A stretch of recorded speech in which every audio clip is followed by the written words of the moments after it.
नमस्कार दोस्तों, बेबाक चैनल में हम आपका स्वागत करते हैं। और आज हम बच्चों के लिए विशेष रूप से जो कंपटीशन की तैयारी कर रहे हैं उनके लिए एक मसाला लेकर के आए हैं।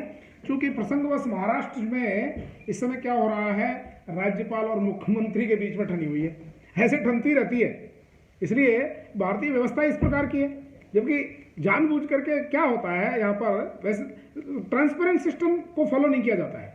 जहाँ मुख्यमंत्री यदि कांग्रेस का है तो बीजेपी क्या करती है, बीजेपी का राज्यपाल नियुक्त कर देती है। और जहाँ बीजेपी का राज्यपाल है और कांग्रेस की सरकार है तो फिर इसका उल्टा हो जाता है। यही हाल वहां पर हो रहा है।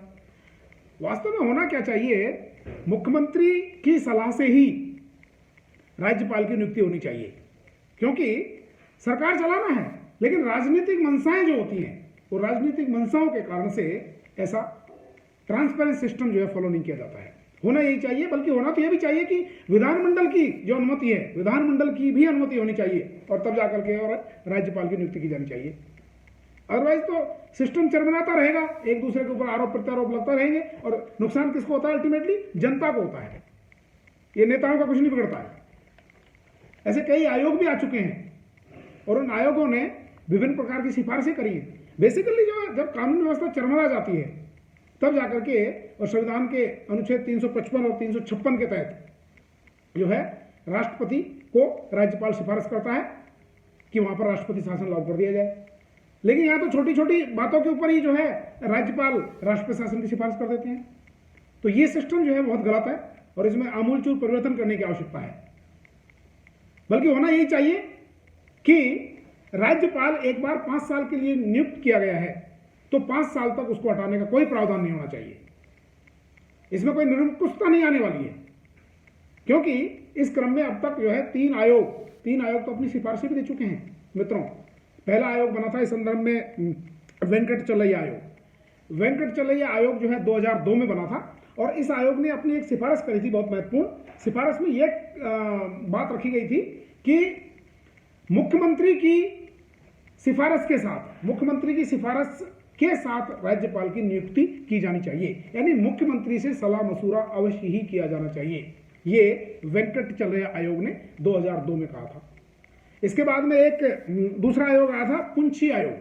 पुंछी आयोग जो है वो 2010 में आया था और 2010 में पुंछी आयोग ने यह सिफारिश करी थी कि न केवल मुख्यमंत्री बल्कि जो राज्य का विधानमंडल है उस विधानमंडल से भी अनुमति ली जानी चाहिए। इसका मतलब इनडायरेक्टली यह हो गया कि विधानमंडल में एक मत या बहुमत पारित किया जाना चाहिए और उसके बाद में राज्यपाल की नियुक्ति होनी चाहिए। इससे निरंकुशता जो है वो खत्म हो जाएगी निश्चित रूप से।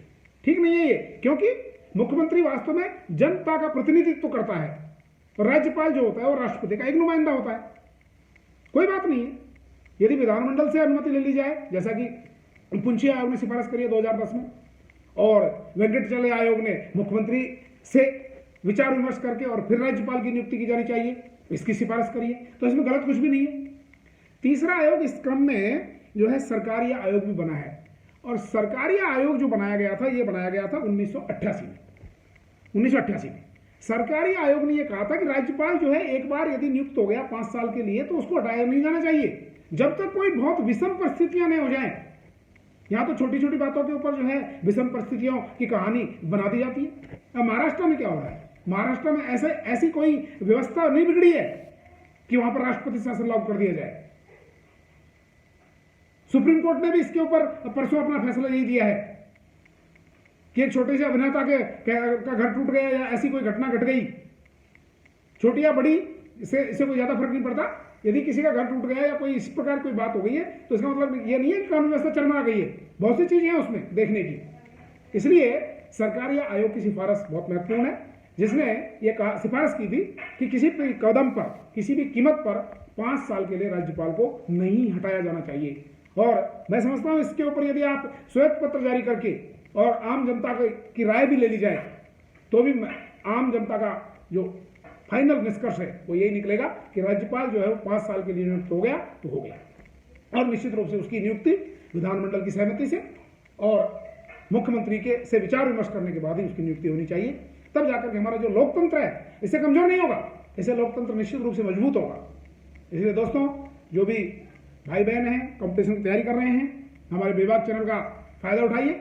हम आपसे जुड़े हुए हैं और इस चैनल के माध्यम से हम आपको विभिन्न प्रकार का ज्ञान, जनरल नॉलेज, कभी हेल्थ के बारे में, कभी अपने चेहरों पे कैसी चमक लानी है उसके बारे में, ये सब आपको हम बताते रहेंगे। और इसी उम्मीद के साथ कि आप अच्छे होंगे, स्वस्थ होंगे, कॉम्पिटिशन की तैयारी कर रहे होंगे। एक दिन आपको बताएंगे कि IAS की एग्ज़ाम कैसे होती है और उसमें सिलेक्शन कैसे होता है, कहाँ उसकी ट्रेनिंग होती है, RJS कैसे बनते हैं और RAS कैसे बनते हैं, बाकी भी चीज़ों के बारे में आपको बताएंगे। जो पढ़ाई करनी है बहुत ही सोच समझ के करिए, उस पर मनन करिए। एक बार आप पढ़ लीजिए, उसके बाद में आप उसको लेक्चर प्रणाली दे करके और उसके माध्यम से आप उसको याद करिए। आपका कंट्रोल होना चाहिए उसके ऊपर। कंट्रोल इस तरह का होना चाहिए कि आपको हर चीज़ आपके टिप्स पर हो, आपकी परमानेंट जो मेमोरी है उसमें वो चला जाना चाहिए। ये तो हमारी टेम्परेरी मेमोरी होती है और यहाँ पर हमारी परमानेंट मेमोरी होती है। तो इसको कहते हैं कंप्यूटर की हार्ड डिस्क। तो हार्ड डिस्क में अगर आपका मैटर चला गया, then you will never forget it. So let me congratulate all the competitors, all the aspirants of IAS and IPS and all. So kindly take care, have a nice day and फिर मिलते रहेंगे, आपका ज्ञानवर्धन करते रहेंगे। सफा खैर, video को like करें, सब्सक्राइब करें, जो भी कॉम्पिटिटर्स हैं उनके बीच में इसको फैलाएं। Thank you very much, have a nice day.